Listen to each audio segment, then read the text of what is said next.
He didn't look like a monster, and that was the first mistake everyone made, because when witnesses later tried to explain how they never suspected him, they all said the same thing, that he was too handsome, too polite, too normal to be dangerous. A man who smiled easily, remembered names, held doors open, and blended into every room like he belonged there. And by the time police understood what was happening, half the Deadpool was already filled with bodies that looked unrelated at first, scattered across neighborhoods and lifestyles, staged with unsettling care. No signs of struggle, no chaos, only the quiet evidence of trust. As if each victim had willingly let him close, investigators initially chasing accidents and coincidences until surveillance footage revealed the same familiar face, appearing again and again, laughing at charity events, volunteering in the community, always present just before another death, never forcing his way in, always invited, always welcomed. The Deadpool growing slowly and deliberately, as psychologists later realized he wasn't driven by rage, but by control, by the power of deception, by proving that charm could override instinct and silence fear. And when one victim finally left behind a small warning, a message that said something feels wrong, the illusion cracked just enough for detectives to focus on the man no one wanted to accuse, who smiled calmly through questioning, spoke gently about the victims, and only faltered when asked how many names were on his list. Evidence later revealing plans for many more lives. A Deadpool never meant to stop at half, leaving communities shaken, trust broken, and a lasting truth burned into the case. That evil doesn't always look frightening. Sometimes it looks like someone you would never think twice about letting into your life. After his arrest, investigators believed the nightmare was over, but the truth unfolded far darker than expected, as evidence pulled from his home and digital devices revealed meticulous records, coded notes, dates circled on calendars, and names that had never appeared in police files, suggesting the Deadpool was not only larger than anyone imagined but actively evolving, with victims categorized by vulnerability, access, and trust, exposing a methodical mind that treated human lives like entries in a ledger. Detectives realizing that half the Deadpool being filled was not coincidence but a milestone, a point of satisfaction before escalation, and as families of the deceased gathered for answers, they learned the most painful detail of all, that many victims had spoken to him willingly in their final hours, some even defending him to friends, unable to reconcile the charming man they knew with the killer described in court, while psychologists testified that his greatest weapon was emotional camouflage, a personality designed to disarm suspicion, manipulate empathy, and exploit the human tendency to trust familiar faces. Yet cracks continued to form as surviving witnesses came forward, recalling moments that now felt sinister, compliments that lingered too long, questions that probed too deeply, kindness that demanded silence in return. And when confronted with the full scope of evidence, the handsome devil never confessed outright, instead offering vague statements that hinted at a larger design, telling investigators that people reveal themselves when they feel safe, and that safety was the real trap, leaving the case with an unsettling conclusion, that although one man was behind bars, the damage extended far beyond the Deadpool, into communities now haunted by doubt, where smiles became suspicious, and trust itself became the final casualty. The trial was expected to bring closure, but instead it reopened every wound as prosecutors laid out the full scope of the Deadpool, revealing how close the count had come to completion, and how narrowly several lives had been spared. Evidence presented in a calm, methodical sequence that mirrored the killer's own mindset. Photographs, messages, and timelines forcing jurors and families alike to confront how easily charm had been mistaken for safety, while the defense leaned heavily on his polished appearance and lack of visible violence, subtly reinforcing the very illusion that had protected him for so long.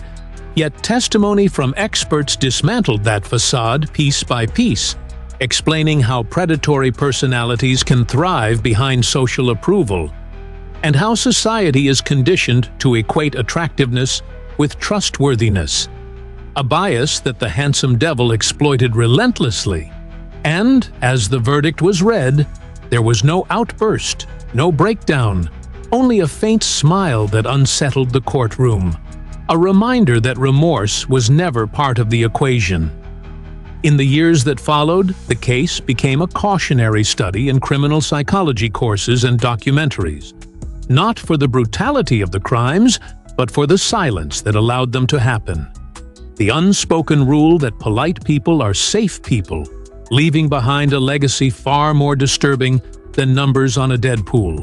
The realization that danger does not always announce itself, and that sometimes the most lethal predators are the ones who look like they could never hurt anyone at all.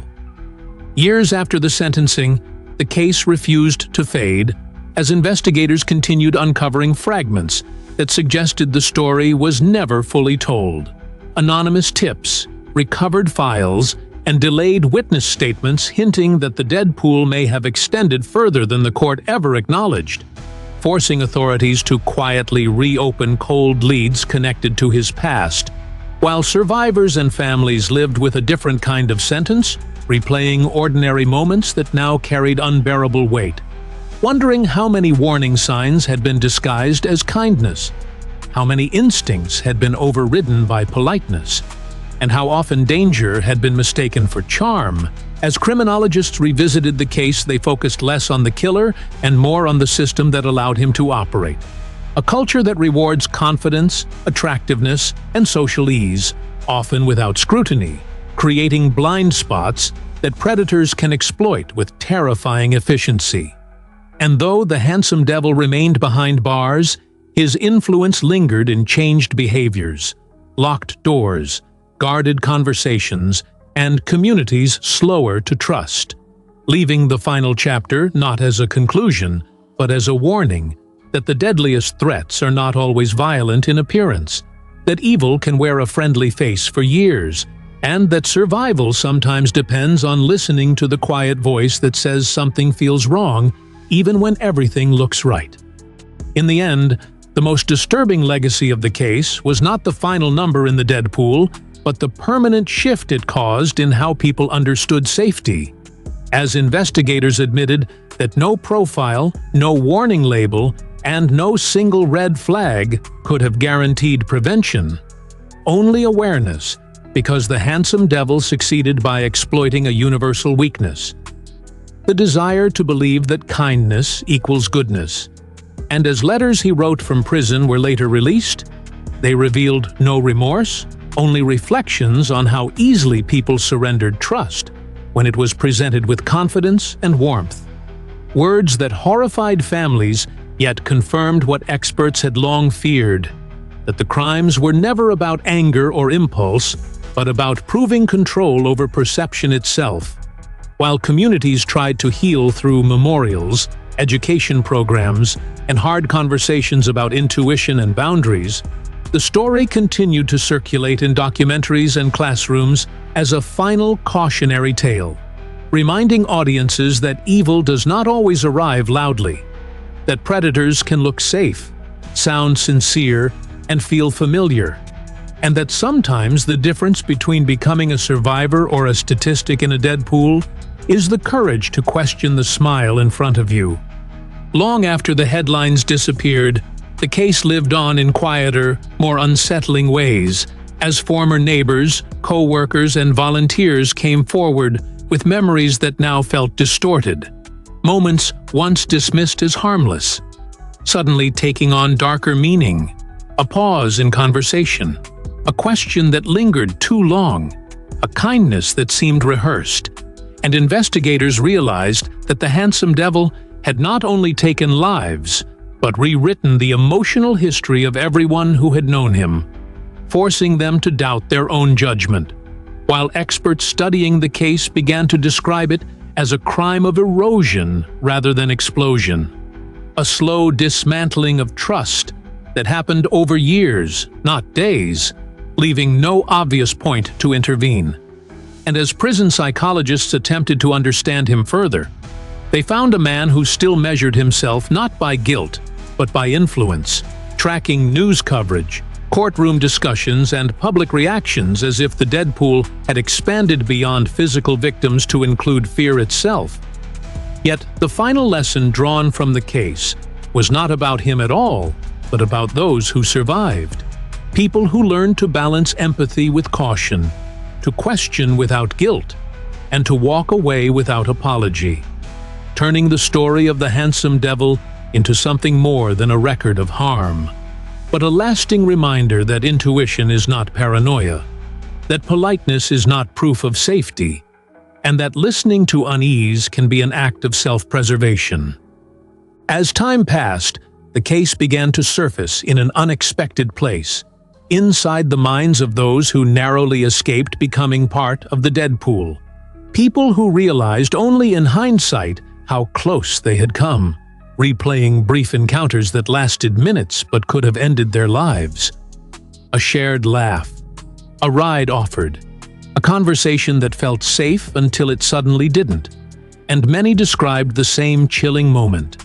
an instinct they ignored because it felt rude, irrational, or dramatic, a moment they now recognized as the thin line between survival and tragedy. While researchers studying victimology pointed to these near misses as crucial evidence that danger is often sensed before it is seen, yet culturally dismissed in favor of social comfort. And as documentaries continued to revisit the Handsome Devil, the focus slowly shifted away from his face and toward the cost of his deception, the anxiety carried by survivors, the hypervigilance that replaced innocence, the lifelong question of whether trust could ever feel simple again, leaving the final echo of the case not in court records or prison walls, but in the quiet resolve of those who learned too late that listening to fear is sometimes the most rational act a person can make.